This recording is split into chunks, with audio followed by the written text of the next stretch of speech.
This is Mike Meredith, the doctor of Doctor's Woodshop. I get a lot of questions about the Alumilite wood hybrid blanks that I use, and I thought I'd show you how to make them today. No cracks about how messy my shop is. I get enough of that from my wife.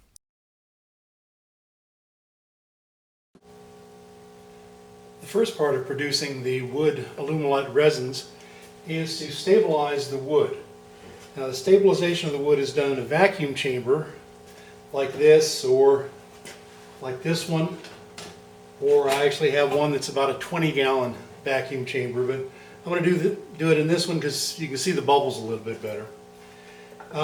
You need a vacuum chamber, you need a vacuum pump like this one, and you need something to stabilize the wood. Now, to stabilize the wood, I use the cactus juice resin. It's produced by Curtis Seebeck down there in Texas, and everything in Texas has got to be a longhorn or a cactus. This is taken into the wood as the air is removed from the wood, and then this is a heat-activated polymerizing agent that hardens the wood and increases the ability of the Alumilite to stick to it. Now, this is the piece that we're going to make the bottle stopper out of. And it's a piece of maple burl that I've cut to fit into the mold. It doesn't really need to be stabilized, but what it does need to be is dry. And in addition to drying in the oven, the polymerizing resin will extract some water during the process. Now, other things in here, we have some very nice, very punky spalted maple that will be stabilized very nicely and rendered into turnable materials, as opposed to the sort of bundle of newspaper that they are now. So to stabilize the wood, put them inside the chamber. This is a piece of lead that's been coated with rubber that sits right down on top of everything and keeps it from floating away. We then cover the wood with the cactus juice. Now, any cactus juice that's not absorbed into the wood can be reused. So we need to cover the wood very nicely, and then draw the vacuum on the chamber. Now, we got a vacuum gauge on this one. On the back side of this is a valve. Now, I will leave the valve open during the entire stabilization process, but I use the valve to keep it from foaming too aggressively during the degassing. So we'll turn the pump on.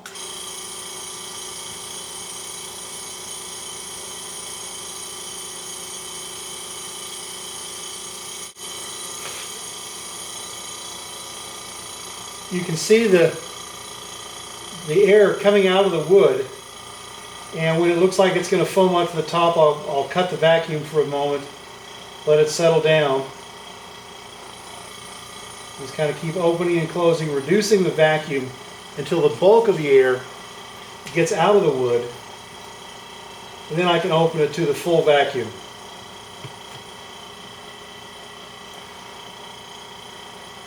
You can see over here we're drawing, right now, just barely 20 inches of mercury. When I open the valve, you'll see that mercury, the vacuum move on toward the high 20s. Really, 20 inches of mercury is enough vacuum to evacuate the woods for stabilization. You can see that the vacuum gauge has gotten up to about 25 inches of mercury, and the valve is now completely open. So we'll just let it sit. About an hour has elapsed, and the bubbles, as you saw, have pretty well subsided. So I'll close the valve, turn the pump off, disconnect the vacuum line, and then evacuate the chamber. you notice how much the level went down? It dropped about 3/8 of an inch or so. That's the cactus juice being sucked into the wood by the removed air. Next, we need to remove the chips, or remove the pieces, and get them ready. The pieces can now be removed and placed onto this rack to get the drying process started. Now the cactus juice is not particularly dangerous, although I will go wash my hands as soon as I get this done. But you can see there's our little piece of big leaf maple. It's going to go into the bottle stopper. You can see that the stabilization accentuates the grain and figure very significantly.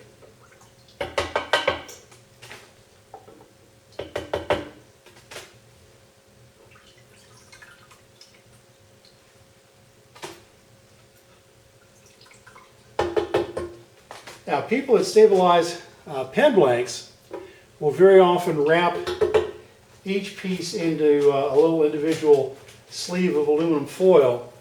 I don't do that. I just let it drain out onto this sheet of aluminum foil as it sits in my oven.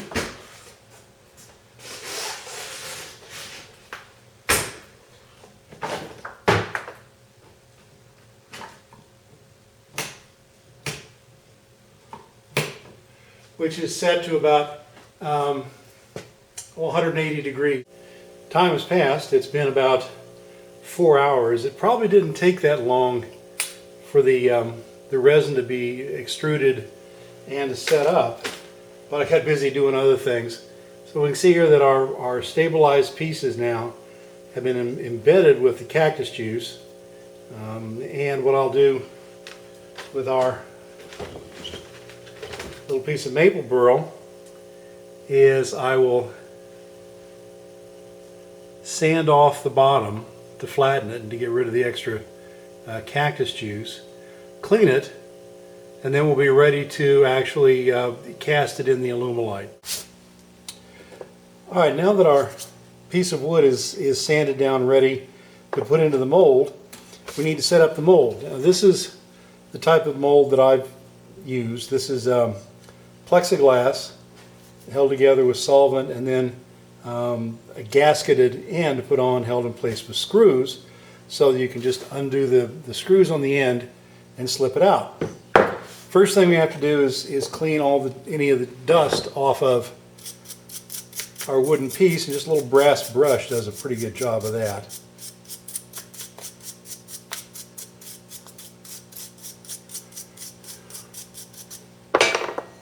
And finally,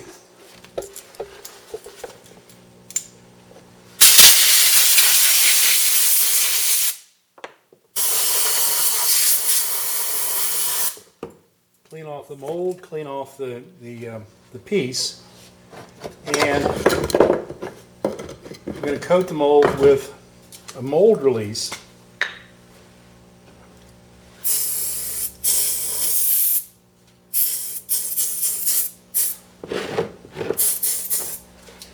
That lets the cast piece slip out of it. Now, Alumilite is not cheap. It's about 40 cents a cubic inch. So I take up as much room as I'm going to need. This is a mold that's made to make three of the stopper blanks, but this piece of wood is really only going to be for 2. So put that in there in place. I think I'm probably going to use a piece of tape to hold this in place on the other side. There.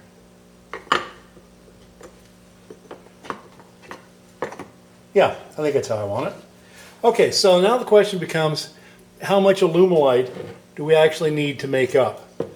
Well, I know that the dimension of this, and since I put my spacer block in, I've got this irregular space to fill up. Well, I calculate that by using glass beads. You could use rice or just about any small solid that would fit into a space. You just fill that off with the glass beads, pour them into a graduated cylinder,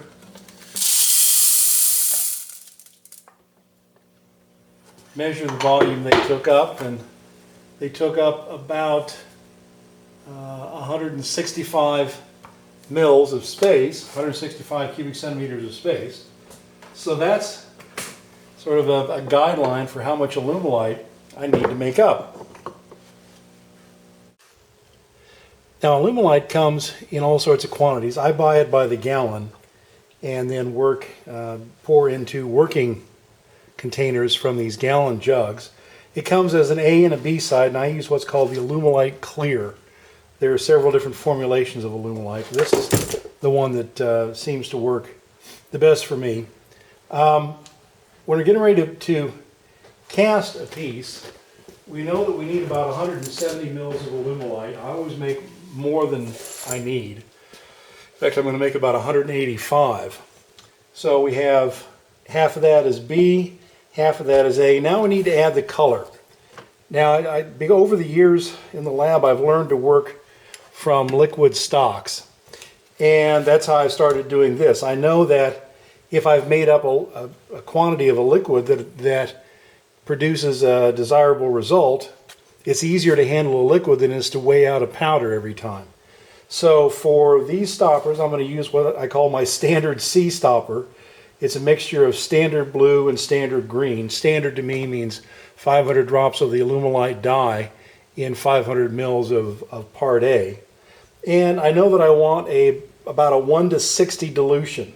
So we got 180, 1 to 10 would be 18 mils, 18 grams.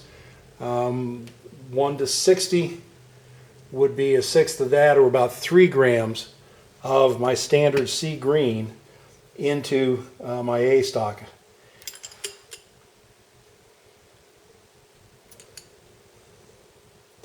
Now, the Alumilite is a very thick, sticky stuff, and it doesn't pipette all that well, but it's still better than trying to weigh out small quantities.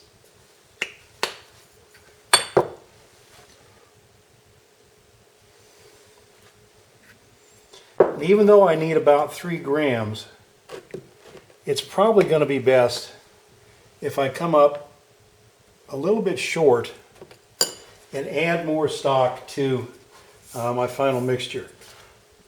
This is a mixing stick. Actually, it's from a company called Sky Geeks that makes everything in the world for airplane maintenance. What it is just a really large tongue depressor. It's polished and sanded wood. That allows me to mix very thoroughly on a wooden surface, with a wooden surface. Just like a tongue depressor, except big enough to actually do the large volume mixing. Now there's my A with color. Now what's going to happen here is going to happen fairly quickly. I will mix these, and once they're mixed, you've got about 7 or 8 minutes with the Alumilite Clear to get it in the pressure pot. So things need to move kind of fast once I start mixing things. I need to make sure I've got my piece of tape ready to go to hold my wood in place. I need to have my pressure pot open and ready to receive the mold, and we'll show you that in just a little bit.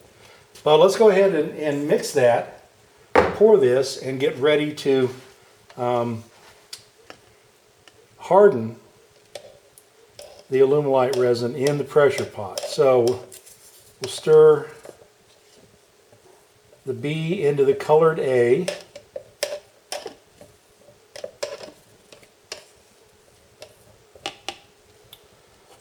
And this stuff is very sticky, so you got to make sure you get every bit of it out.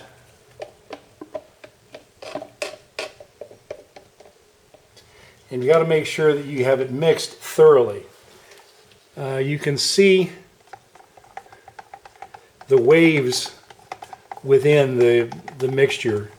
I have 2 very viscous solutions that need to be stirred together until there's no more disturbance, no more obvious mixing lines within the glass. Now you can also see that there are a lot of bubbles coming out. Those bubbles are why the casting stage really needs to be done in a pressure pot. At a pressure of about 60 pounds per square inch, those bubbles go back into solution and you wind up with a nice clear Alumilite block.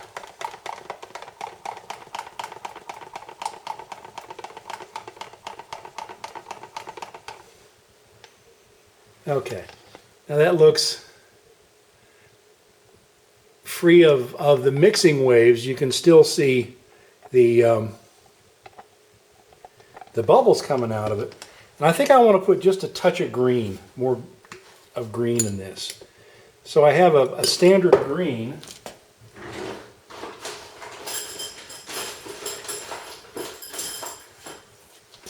That I will pick up just a bit of.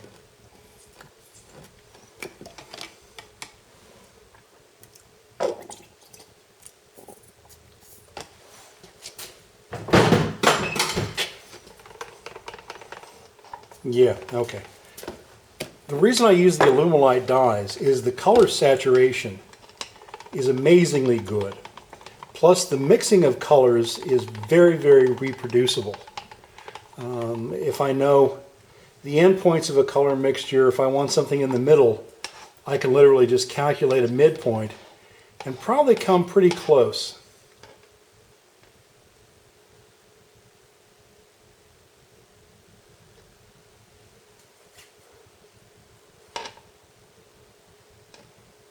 Okay.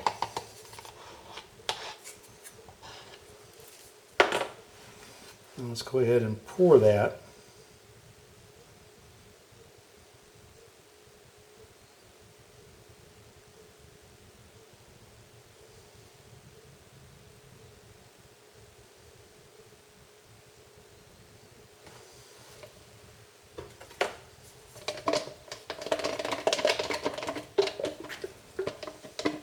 My mold is a little bit bigger than the 1.5 inch block that I want in the stopper. So there'll be a little bit at the top that sits open.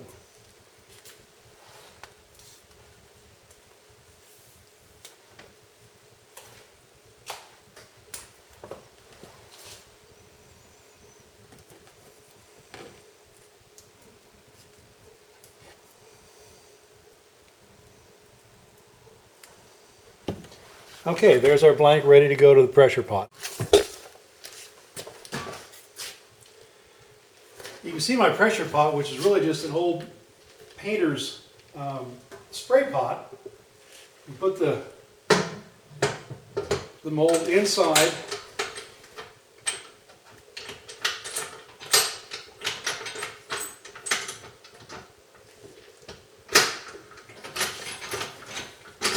Screw down the ears here. Although that 7 minutes seems like a long time, it always takes you longer to get things set up than you think it's going to. So you need to have everything pretty much ready to go when you put that Alumilite into the mold. Okay.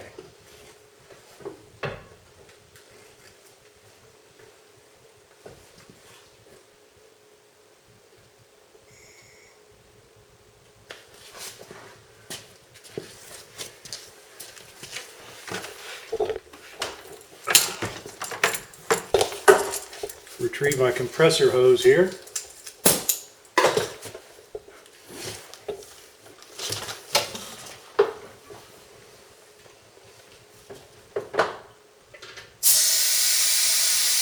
And you can hear it filling up the pot.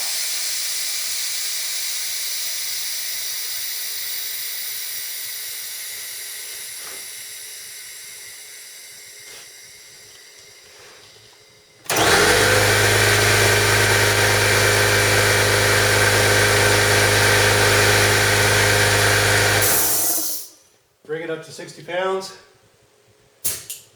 Let it sit. And we'll be back in a couple of hours to see what the casting looks like. Once again, time passes and we're ready to remove the hopefully hardened Alumilite blank from the pressure pot.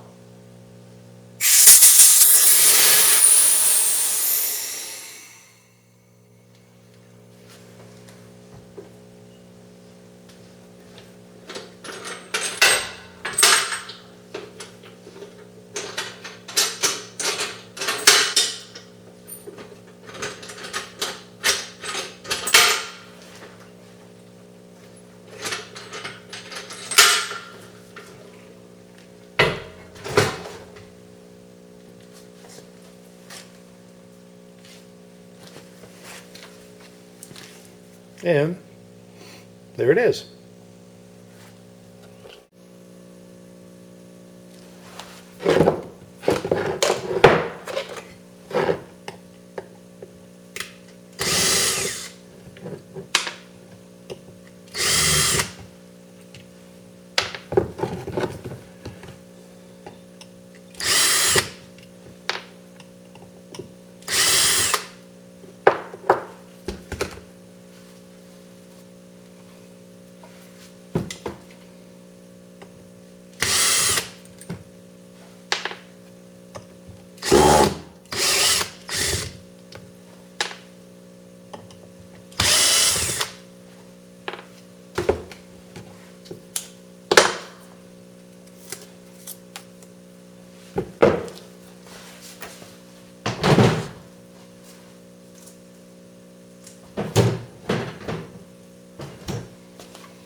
And there's the stopper blank, ready to be trimmed and prepared for turning.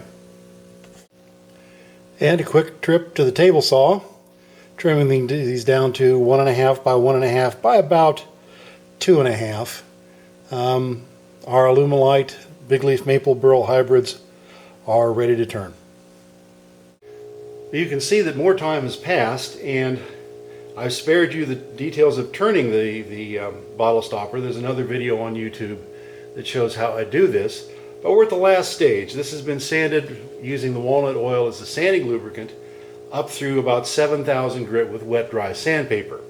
It's already got a beautiful finish on it, but if you want to go a little bit further, there are some things that you can do to give it a little higher luster or better shine. Of course, there's the standard buffing, Tripoli silver, white diamond, and wax. Tripoli is not a particularly fine abrasive. If you sand it to 7,000, a P scale 7,000 grit, you've already bypassed the ability of Tripoli to shine. White diamond is a finer abrasive, and of course the wax wheel is not going to give you an abrasive treatment. There are ways, though, to get higher grade abrasives into the process, and that's using either pumice, a 4F fine, or rotten stone. And the easiest way to use these is to make a paste wax abrasive carrier. Now I'm going to use the rotten stone for this one, and it's really simple. A paper towel, a paste wax. This is the Doctor's Woodshop Walnut Oil Microcrystal Wax. Pick up some wax on the towel and shake on just a little bit of the rotten stone powder in this case. Oh, this is pumice. Okay. And we'll do another course with the rotten stone. And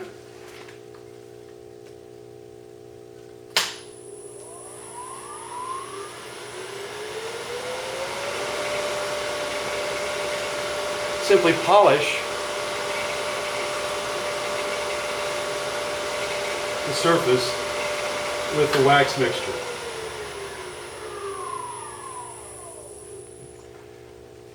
with the 4F fine pumice, that'll give you a grit equivalent to what would be about a 10,000 grit sandpaper.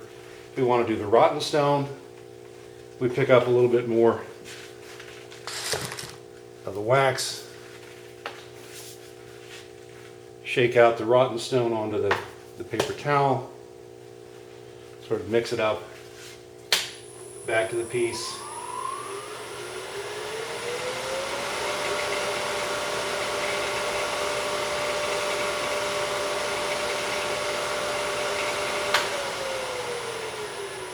And that's really about all it takes to finish a very high gloss, high luster finish on the surface of the resin material. The idea of using an abrasive with the wax is nothing new. There probably aren't that many original ideas in most things anyway. It was not my idea, actually. Bill Hall, who taught the class on Native American flutes that I took, showed me the use of abrasives in a liquid or a wax medium. But this works really well. It's inexpensive, it's fast, it's very easy. Trust me, I really am a doctor.